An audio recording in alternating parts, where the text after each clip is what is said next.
ازيكم حبايب قلبي؟ وحشتونا، يا رب تكونوا بخير.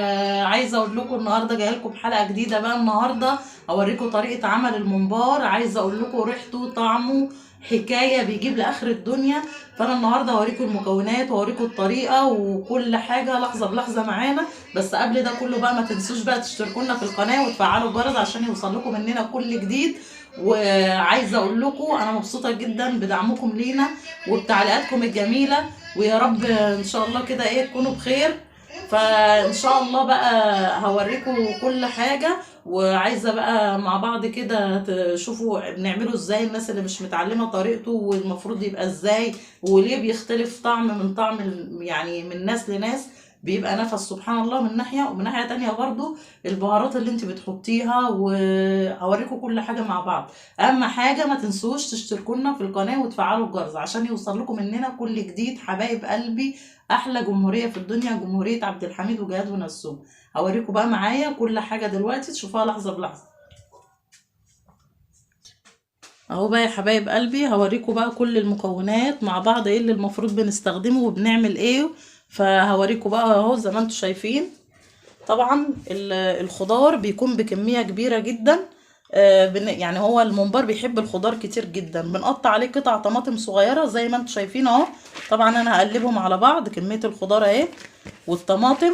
مش بس هكتفي طبعا بالطماطم دي، في ناس بتكتفي بده. يعني اكل بيبقى احلى طعم ليه اللي هو بيبقى ني في ني. بس انا طبعا لسه برضه هحط شوية طماطم مسبكين بحيث يبقى لونهم جميل كده وحلو. ده اول مكون معانا.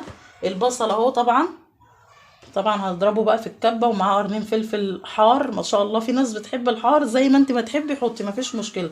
هضرب لكم كميه البصل دي، هخلص دي واضرب دي كمان ونحطها برضو على على الخلطه. وطبعا بنحط الزيت زي ما انتم عارفين. الممبار بتاعنا اهو. الممبار برضو كمان بتجيبيه من مصدر ثقه، يعني ما شاء الله بصوا نضيف جدا اهو يا حبايب قلبي. يبقى احنا كده هنفرم البصل زي ما احنا ما قلنا. ودي بقيه الكميه عشان احنا بنعوز كميه كبيره، عشان ما شاء الله عندنا يعني دي اول كيلو، في كيلو كمان برضو بيتنضف. هخلص ده واعمله، يعني معانا 2 كيلو ان شاء الله. طبعا زي ما قلت لكم اهو الممبار معانا بنجيبه من مكان نظيف ما شاء الله. بصوا زي الفل ومتنضف وزي القشطه اهو. اللهم بارك اللهم بارك، بالف هنا وشفا للي ياكل. وكمان معصرنا عليه الليمون، يعني عايزه اقول لكم جاهز ما شاء الله جميل ولسه صابح وحاجه حلوه قوي. الزيت بقى والرز طبعا هيتغسل اهوت. بناخد الكميه اللي احنا عايزينها. طبعا لسه هنغسل الرز بقى وهنقلب الخلطه مع بعض وهنوريكم كل حاجه. طب ده ايه بقى؟ ده اهم حاجه في الموضوع كله. البهارات بتغير يعني طعم الحاجه، بتوديها من مكان لمكان تاني خالص. يعني عايزه اقول لكم اهم حاجه البهارات دي ما شاء الله بتخلي طعم الحاجه تحفه. وبرده ما نكترش بهارات كتير، لان يعني ايه الحاجه لما بتبقى بالزياده بتغير برضو الطعم، بتغطي على طعم الحاجة. طب انا عايزه اعرف ايه البهارات اللي موجودة ديت علشان برضو طعم الممبار يطلع معانا حلو. عايزه اقول لكم معلقتين ملح كبار، ماشي، فلفل اسود، البابريكا، ماشي، بصل بودر وتوم بودر، عندك كمون، عندك كزبرة. دول المفروض السبع بهارات مع بعض. طب في ناس هتقول لي انت ما انت حاطه السبع بهارات مع بعض اهو، ليه بقى لازمته ده كله؟ لا هو ده بيبقى بصوا فيها حاجات كده حلوه. انا بحب احط معلقه منها. ودي جوزة الطيبة اهيت، ببشر برضو حاجة بسيطة منها. وبحط كل البهارات دي هنحطها معانا دلوقتي على الخلطة مع البصل مع الرز. وهنرجع نوريكم احنا عملنا ايه لحظة بلحظة بقى. وعايزة اقول لكم يعني الممبار بتبقى ريحته تحفة وطعمه حكاية. كل اللي اكلوا من ايدي قال لي ما شاء الله عليكي تسلم ايدك بجد، بيعجبهم جدا. ان شاء الله يا رب كده يعجبكم ونوريكم، واللي ما اتعلمش بقى طريقته يتعلم معانا ويشوف كل حاجة. وما تنسوش بقى تعليقاتكم اللي بتدعمنا، علشان انا بكون فخورة جدا بيكم ومبسوطة بيكم جدا، لان انتوا عيلتنا الحقيقية. فلو في حد بيعمل بطريقة تانية اكتبوا لي بقى من انهي مكان بتتابعوني، واكتبوا لي الطريقة اللي انتوا بتعملوها. ممكن تكون في طريقة احسن من كده بكتير. تابعوا معايا بقى كل الحاجات، وان شاء الله لحظة بلحظة كده نكون مع بعض. اهو يا حبايب قلبي فرمنا البصل اهو زي ما انتم شايفين ما شاء الله. الكبه دي بتفرمه ناعم، وكمان حطينا قرنين الفلفل اللي هو بيبقى حامي زي ما انتم بتحبوا. هنفضي بقى الكميه دي برضو على على بقيه الخلطه كده اهو. ما شاء الله الممبار بيحب البصل كتير يا جماعه عشان تكونوا عارفين.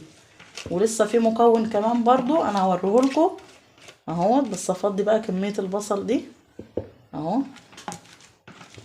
ما شاء الله اللهم بارك، بيطلع طعمه تحفة. هوريكم اهو برضو بقية الكمية اهو بقى يا حبايب قلبي. حطينا التسبيكة تتعمل اهي على النار زي ما انتوا شايفين كده. هتتسبك بقى معانا كده بس عشان تدي برضو ايه لون الرز لون كويس كده برضو مع الطماطم اللي احنا قطعناها اهوت. هنسيبها بقى تتسبك معاها كده وبعد كده نرجع نوريكم هنعمل ايه بقية الخلطة مع بعض اهو يا حبايب قلبي. هنبتدي بقى طبعا نقلب كل المكونات دي مع بعض كده اهوت. البصل اهو عملنا الكميه اللي احنا قلنا لكم عليها، والخضار والطماطم اللي احنا مقطعينها قطع. 3 مكونات اهم مع بعض. في مكون كمان بقى مهم برضو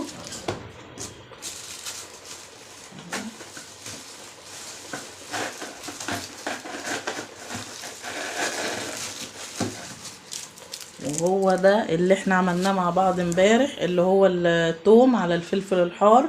زي ما انت عايزه فلفل حار حلو زي ما انت عايزه اهو. بصوا ما شاء الله مسك ازاي زي ما انا كنت بقول لكم اهو. بنكسر منه قطعه كده، نفتح بالراحه اهو. ناخد منه قطعه طبعا عبال ما نجهز بقيه المكونات تكون فك معانا اهو. عايزه اقول لكم ده بقى بيغير طعم الممبار، بيخليه تحفه اهو. يا رب يعجبكم ان شاء الله. هنعمل ايه بقى تاني؟ هننزل كل المكونات دي مع بعض اهو. البهارات بتاعتنا كلها اللي احنا قلنا عليها اهو، بهارات ما شاء الله هنحطها كلها على الخلطة كده اهوت. وده كله بقى هيتقلب مع بعضه. عايزه اقول لكم بقى بيخلي الريحة، عايزه اقول لكم الريحة لسه نية ما شاء الله وجايبة ريحة لاخر الدنيا. يعني عايزه اقول لكم ما شاء الله تحفة. هنقلب دوت بقى وهنغسل الرز ونقلب عليه ونحط التسبيكة ويبقى كده الخلطة معانا جاهزة للحشو على طول. برضو هوريكم بنحشي ازاي، تابعوا معانا لحظة بلحظة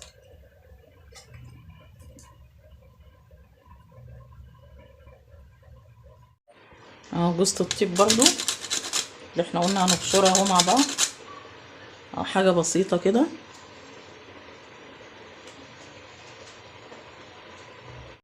اهو يا حبايب قلبي. بقى عملنا الخلطة اهو ما شاء الله قلبناها. يعني عايزه اقول لكم ريحتها وهي نيه تحفه ما شاء الله ما شاء الله اللهم بارك. عملتها اهو. دي الخلطه بتاعت الممبار يا جماعه او السجق زي ما انتم ما بتسموه اهو. هنبتدي بقى نحشي معاكم. الناس اللي مش بتعرف تحشي بقى الممبار نوريكم طريقته. طبعا غسلناه ما شاء الله كويس جدا اهو اهو. سهل جدا جدا وما شاء الله جايبينه بقى نضيف. بس طبعا بنعيد تنظيفه تاني في البيت، يعني مينفعش نعتمد على نظافته من بره. لا انا بصراحه بجيب خل وليمون وملح وبدعكه كويس جدا وبعد كده بشطفه من الداخل. يعني بعمل ده كده وبحط فيه الميه، لازم تبقى ميه جاريه فيه كتير جدا. ما تمليش بقى رز كتير عشان ما يفرقعش منك في السليق وكده اهو اهو. ايه رايكم؟ ما شاء الله حاجه ما حصلتش اهو اهو. ايه رايكم يا جماعه؟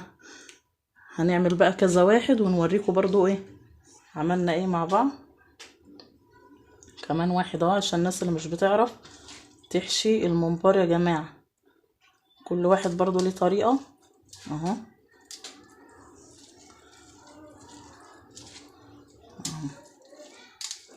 طبعا بقى اهو يا حبايب قلبي. ونملى التانية بقى بالشكل ده اهو.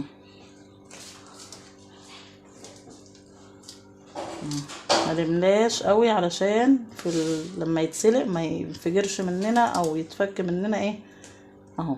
ما شاء الله. ايه رأيكم اهو؟ هنكمل بقى كل الكمية دي بالطريقة اهو. هنكمل كل الكمية ديت ونرجع نوريكم تاني عملنا ايه اهو. زي ما انتم شايفين كده مع بعض. هنكمل بقى كل الكمية ونرجع نوريكم تاني عملنا ايه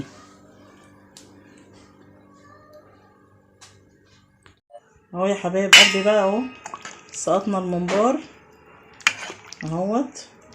ما شاء الله بقى لازم المية تكون سخنة يعني علشان يلم معاكم بسرعة كده. هنخليه بقى يستوي معاكم اهو، يكون الشوربة بتاعته كتير علشان ما يلزقش في الحلة هنخلص ونوريكم بقى بعد ما استوى في الاخر الشكل ايه. واخيرا حبايب قلبي اهو بقى شكل الممبار بعد ما طلع. عايزه اقول لكم تحفه ما شاء الله، اللهم بارك، ريحته وطعمه حكايه اللهم بارك.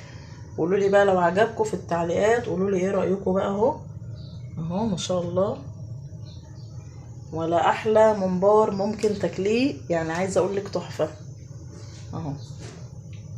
متنسوش بقى تشتركوا لنا في القناه وتفعلوا الجرس عشان يوصل لكم مننا كل جديد. حبايب قلبي الف هنا وشفا كده للي ياكل. يا رب يكون الممبار عجبكم وشكله تحفه ان شاء الله كده يعجبكم. مع السلامه حبايب قلبي.